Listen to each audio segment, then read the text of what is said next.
आज मु कौ कारण मेरु यात्रा देखी पाली नहीं ता सांगे पुणी थंडा पेकी एंजॉय कलु।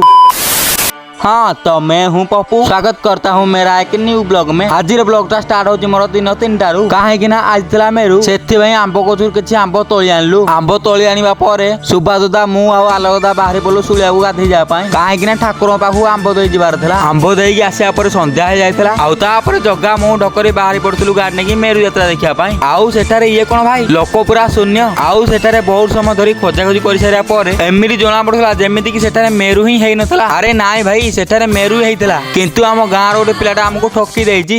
ताले तू हौ छाड़ से सब एथर मेरु यात्रा साजसजा टिके देखिनियो देन एमिति बुलाबुली कर सारा पर आमे घर पळे आइथिलु। आउ आमे किछि प्लान करथिलु खाइबार एन्जॉयमेंट करिया पई। तापरे दुकान जाके ठंडा आ किछि कुरकुरी नेकी पळे आइथिलु। आउ जोगा केंदी खाउ देखो पूरा केंगालिया भलिया।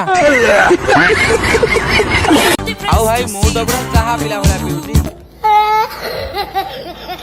तो आशा करुँगी आपण मानक भिडियोटी भल लगी तो मोर 1000 फॉलोअर्स आउ किछि फॉलोअर्स बाकी अछंती तो प्लीज जल्दी जल्दी करदब। रहिली देखा गोटे नुआ भिडियो रे।